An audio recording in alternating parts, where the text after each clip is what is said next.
What if the choices of the youthful exuberance leads to a forgotten existence, and a mother's whispered prayer becomes the only key to freedom?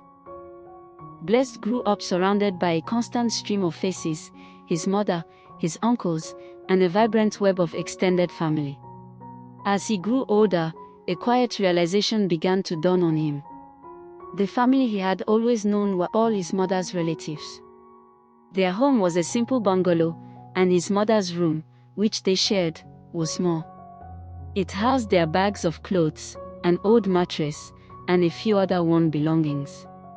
From a young age, Blessed watched his mother tirelessly engage in multiple petty trades, receiving no help beyond what her own relatives could offer. This constant observation led him to a private, aching conclusion: perhaps he was a child born out of wedlock. He avoided asking her about it, fearing the conversation might unearth an emotional wound whose depth and rawness he couldn't possibly imagine. As he matured and became more aware of the world around him, he noticed that, besides the farm and market, their most frequent destination was the church. Then, a crucial discovery overturned his earlier assumption. His last name, and that of his mother, was distinctly different from all her relatives.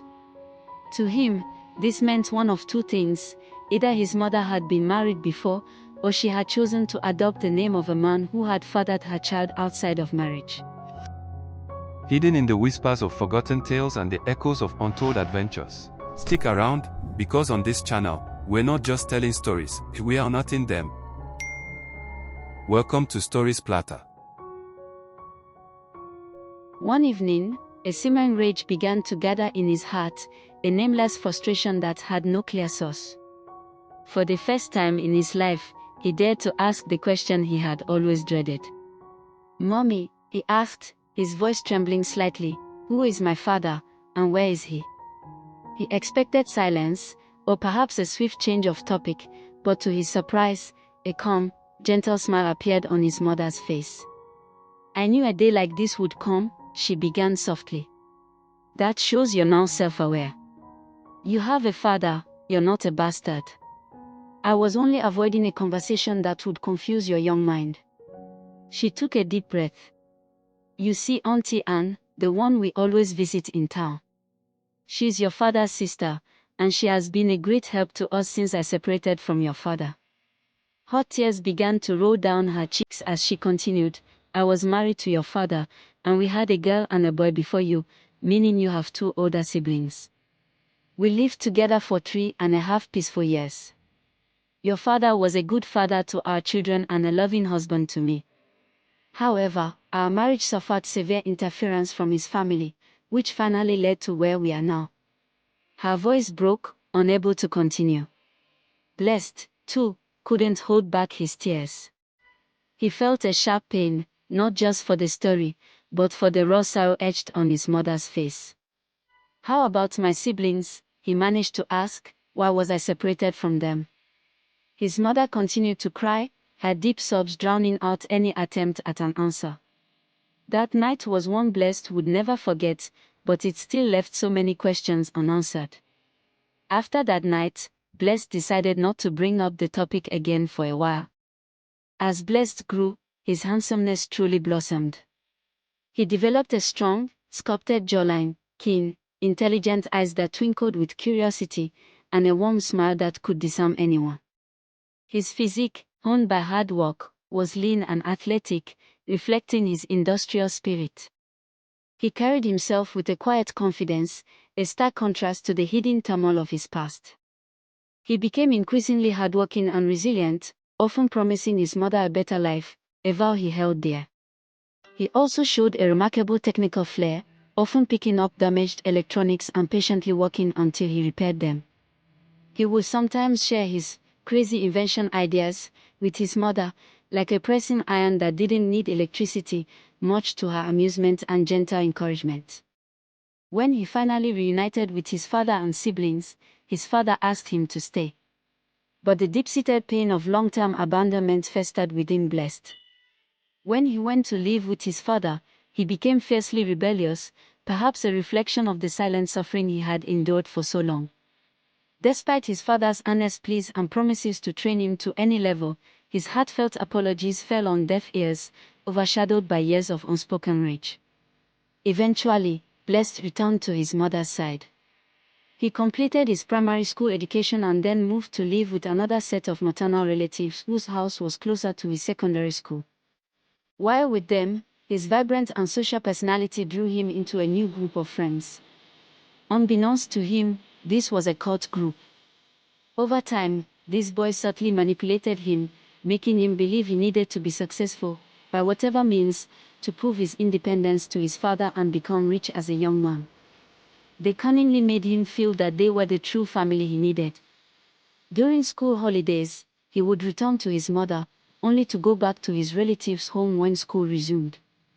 His mother began noticing unsettling behavioral changes and would often advise him or report him to her uncle, who was like a father figure to them both. One day, while advising him, she spoke words that would forever echo in his mind: "You belong to God, and whatever path you tread outside God, know you're wasting your time. You'll definitely come back to Him." This tale is far from over, and so are the captivating narratives we share every week. If you're enjoying this, help us bring you more by hitting that subscribe button here on Story Platter. Tales served hot. Emotions served deep. After Bless completed secondary school, his mother arranged for him to learn computer repair, as it was the first time he had shown such a clear interest. With Aunt Anne's help, they found a training center in town. The arrangement was for him to stay in a small apartment nearby for convenience, returning to Aunt Anne's place on weekends. While training, he encountered another group of boys who introduced him to criminal activities that ultimately landed him in prison. News of his arrest reached his family, and all efforts to secure his bail were fruitless. Eventually, they lost all trace of where he had been taken. Confined within the cold, unyielding walls of prison, Blessed's mind replayed all that had happened to him. He remembered his mother, her gentle face, and her prophetic words: "You belong to God, and whatever path you tread outside God, know you're wasting your time. You'll definitely come back to Him."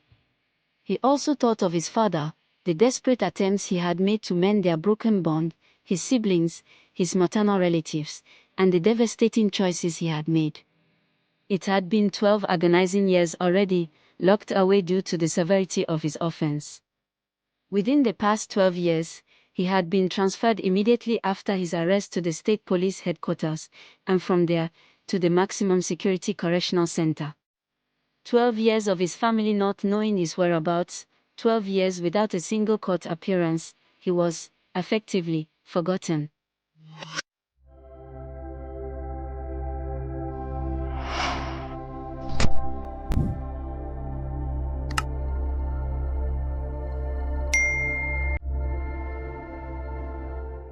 One day, in the Maximum Correctional Center, the echo of his mother's words rang so loudly in his heart that he felt he was dying.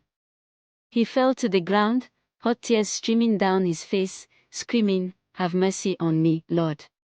His cries were so loud that other inmates quickly gathered around him, and in no time, the chaplain of the correctional center asked that he be brought to the chapel. There, Bless cried profusely until he was weak and fell asleep. After a few hours, he woke up, still murmuring the same words: "Have mercy on me, Lord." The chaplain calmly comforted him, after which Blessed relayed his entire story. From that day forward, Blessed was a transformed man. He fully embraced Christ and dedicated himself to the chapel, finding purpose and peace within its walls. 2 years later, a non-governmental organization visited the correctional center to teach interested inmates vocational skills, including technical skills. Blessed immediately expressed interest and was among the serious few selected for the training. He proved exceptional, progressing rapidly. His outstanding performance caught the attention of the NGO's founder, who took a personal interest in his case.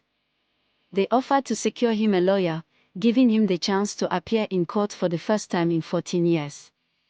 Due to the severity of his original offense, they opted for a plea bargain, which resulted in a 5-year sentence.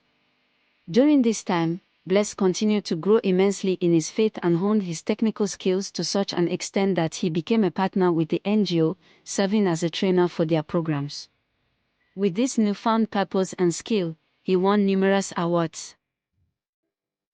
Finally, it was time to leave the walls that had confined him for 19 long years. He was now 38 years old. With the NGO's assistance, he was able to reunite with his family once more, his mother, his father, and his siblings.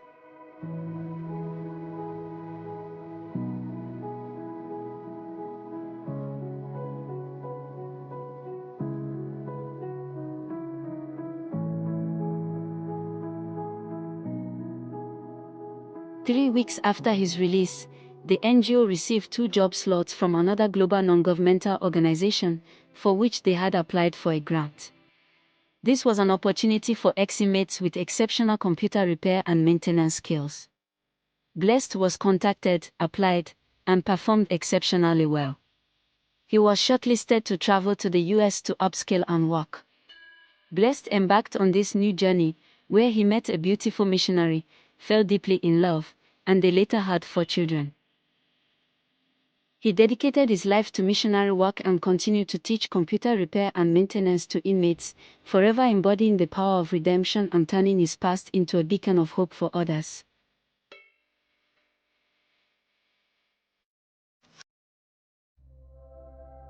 If that story pulled you in, hit that subscribe button, turn on the notification button, and drop a comment. Welcome to Stories Platter.